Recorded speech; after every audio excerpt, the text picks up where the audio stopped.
Entonces, yo creo que sí tiene un significado biológico importante el hecho de determinar una mayor, es decir, eso lo que significa es que hay mayor isótopo de carbono 13 en las plantas control.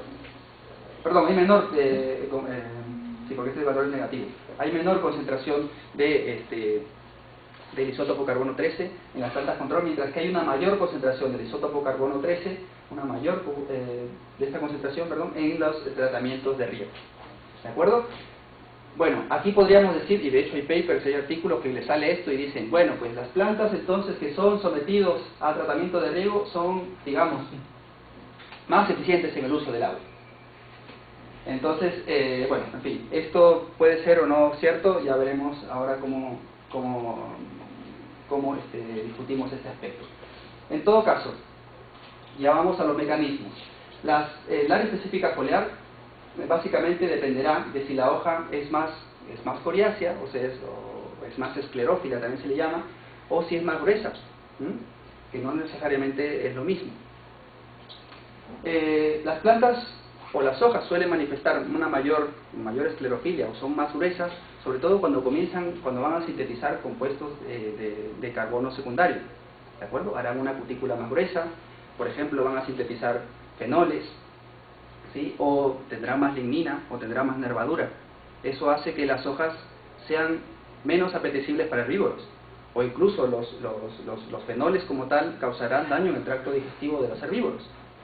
Pero eso de ahí es inversión de carbono secundario en detrimento de crecimiento. ¿Ok? Bueno, pues entonces, ¿por qué podrían ser las hojas más regadas? ¿Por qué podrían tener un menor área específica foliar? Podría ser porque tendrían más daño por herbivoría, es decir, estas plantas que han sido regadas, estoy hablando de herbivoría de insectos sobre todo, aunque me mencionan que en algunos casos por ahí se cuela algún venado que carcome las hojas. Bueno, todavía eso hay que verlo bien. En todo caso, hay herbívoros, encontramos daños en las hojas. ¿Ok? Y aquí los podemos ver. ¿De acuerdo?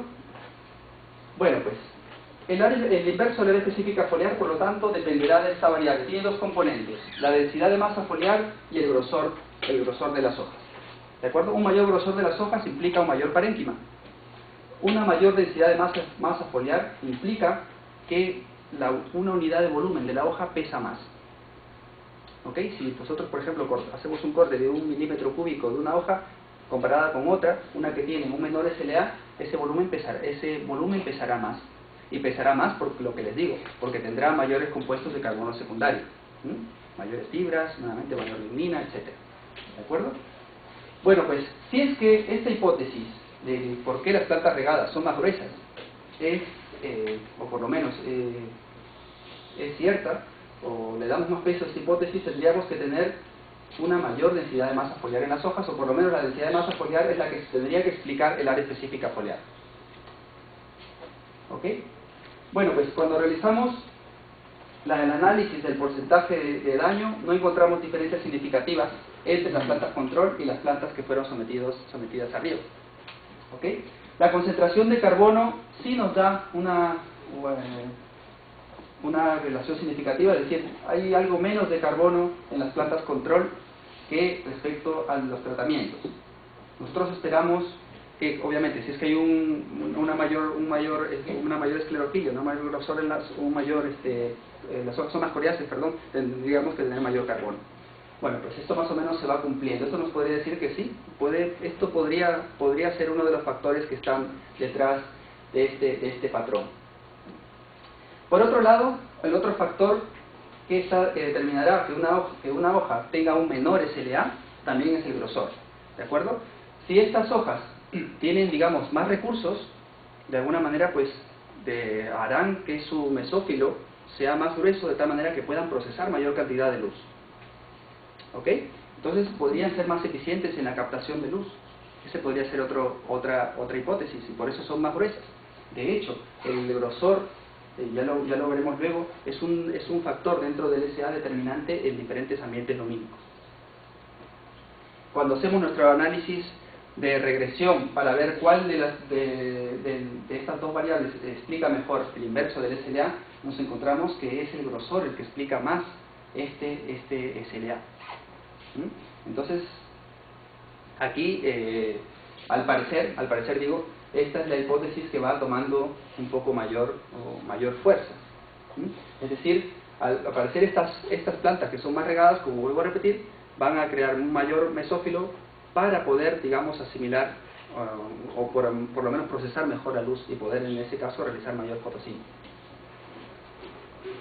Bueno, en este artículo de Porter que les mencionaba, tenemos dos ejes. Este es digamos, la varianza explicada tanto del grosor como de la densidad de masa, ¿de acuerdo? Y como les mencionaba, el grosor, bueno, aquí cuando hay sobre todo deficiencia de nutrientes, sobre todo es el grosor el que va a explicar más el SLA que es la densidad de masa que va a explicar más el SLA que el grosor, ¿de acuerdo?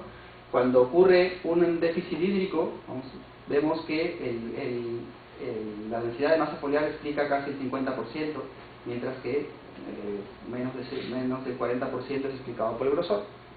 Pero nosotros nos encontramos en este caso, que el grosor es el que explica casi también ese 60%, y como ven en estos estudios con diferentes especies, pues lo que van determinando es que es la radiación el principal factor que va a determinar ese digamos, mayor peso del grosor en la explicación del área específica foliar. Nos vamos dando cuenta un poco entonces de esa pregunta global que fuimos a hacer allí, lo que nos vamos encontrando, y poco a poco van surgiendo algunas otras dudas, ¿no? De por qué van saliendo algunos. De hecho, los trabajos sí, nos encontraremos con algunos patrones que dicen, pero esto yo pensé que iba a salir lo contrario. Y eso, digamos, es lo que, bueno, por un lado nos trae dolor de cabeza, porque para pensar esto, ¿y ahora qué hago, no? Y yo pensaba, pero bueno, esto también yo creo que enriquece un poco el conocimiento científico. Y de hecho, recuerde que Jorge Wagenberg dice, la investigación es una conversación con la naturaleza. La naturaleza nos pone las respuestas, y nosotros los investigadores tenemos que adecuar las preguntas a esas respuestas. Bueno, pues algo de esto parece que sucedería aquí. ¿Ok? Bueno, pues ya resaltar cuando hacemos una matriz de correlación, en este caso no paramétrica, encontramos que el grosor, bueno, en este caso explica inversamente el área específica foliar, pero una relación importante fue, bueno, voy a sobre todo resaltar esta de aquí, es respecto al delta de carbono 13 y el área específica foliar. Encontramos en este caso una relación inversa. Esto de alguna manera ya ha sido encontrado por otros autores. Lo que pasa es que ellos encuentran esta relación, pero en comparaciones con diferentes especies. Nosotros estamos encontrando estas variaciones o estas relaciones en una sola especie. Ese también, digamos, es por lo que, digamos, nos pareció interesante estos resultados. ¿Qué puede implicar que una hoja más gruesa? Recuerden que un menor SLA implica una hoja más gruesa, tenga un mayor delta 13 o un mayor isótopo de carbono 13. Bueno, por un lado, si nosotros hacemos el cálculo de la densidad del peso específico foliar, o 1 entre el SLA, más o menos el arrayán tiene unos 200 gramos por metro cuadrado.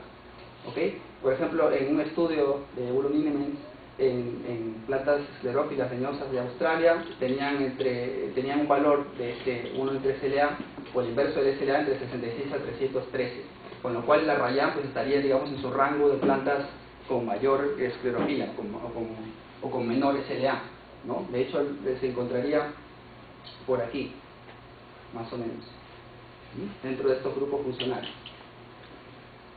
Bueno, cuando ocurre esto, según algunos autores, no hay una relación entonces directa entre el delta de carbono 13 y la eficiencia en el uso de agua.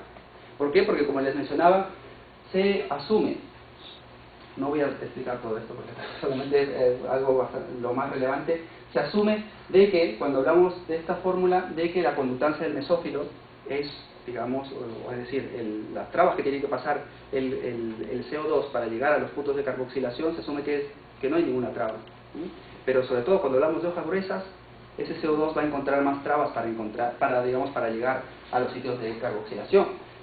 ¿Ok? Cuando ocurre eso,